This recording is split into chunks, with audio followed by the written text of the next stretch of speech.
MIHeroesHaven Emotional Sobriety Minute. We have a special guest today. I want to introduce Rosie Bickert. And Rosie and I have a long history, but we won't get into that today. She's helped me immensely in my journey. And she is one of the team leads here at MIHeroesHaven. She runs our equine therapy portion, and especially during the Get Back Up program, and then also our codependency groups and living a life of freedom within codependency. She's in charge of all that. So today we're going to ask Rosie a few questions on what it looks like to start to develop authentic relationship with others while remaining emotionally sober, and some key points with that. So Rosie, what would you say are one of the biggest key points with communicating with somebody and remaining emotionally sober while doing that? Okay. That's kind of an easy question, actually. When you're in a communication with someone, particularly someone that you really care about, and you want to be connected, the most important thing is to listen. To give someone the gift of listening.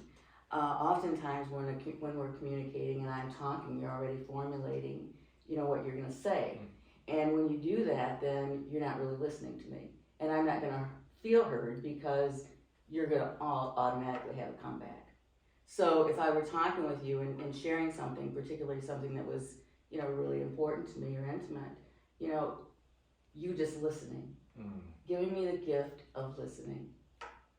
Thanks. So being somebody who, while you were talking, trying to figure out the next thing to say or try to figure out a solution for somebody's problems, what is the best way for somebody to not allow the things that you're sharing, let's say with me, affect them? So let's say I'm still working through my stuff and we're having a deep conversation, and how do I shift and not make it about me nor let your stuff impact what's going on in here?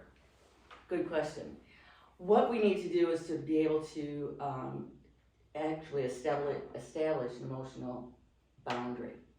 And so what I say, what I feel is about me, not about you. And so if we can establish that right up front, this is how I'm feeling. And the language is important, right? This is how I'm feeling about something. This is what I think about it. And I'm talking about myself, which is important, and you're just listening. And I kind of think about it as, when we are going to be good listeners, what we have to do is sort of put a curtain between the two of us. If I'm speaking from my heart. If you're listening from your heart. And so imagine this invisible curtain that's between us. You can have your feelings, I can have mine, but I don't have to be convinced to feel your way or convince you to feel my way. Does that help? That's gold. So a lot of authenticity and vulnerability going on within communication. Right. And it makes me think about, sometimes we see a lot of people, work with a lot of people, me too, that we think we're more empathetic towards people. And really, our empathy is just deflecting a lot of stuff that's going on with us. So we want to fix everybody, be people pleasers. When you're sitting with somebody, would you suggest that, I guess, what would be the big difference between somebody being empathetic or somebody being sympathetic, and what would be the best role? Either empathetic or sympathetic while having this conversation with the curtain in between? I would say being empathetic. I don't want anyone's sympathy, regardless of what struggle I've been through or whatever I'm going through. I don't want their sympathy. What I want is their empathy, so that yes, they can sort of lift what they're experiencing and just listen to me. It's like walking in my shoes, so that what I'm saying really matters to them. So sitting, holding space, not trying to fix or saying, you're telling me about a relationship problem, and I'm sitting here going, well, at least you have a relationship. Exactly. Like that type of thing. And I think it really takes away from about making your stuff my stuff and vice versa. Right. What we're really looking for is connection, right? When a relationship means something to us, we want to be connected to that person. And so we can either listen and be connected in terms of being able to hear what they're saying, or we can cut that down and be disconnected.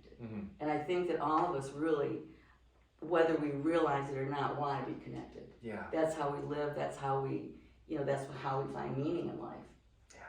I absolutely agree. That's what we're all longing for, is connection, relationship.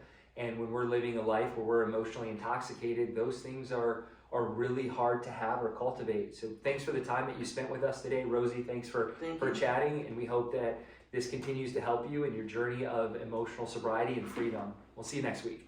Thank you.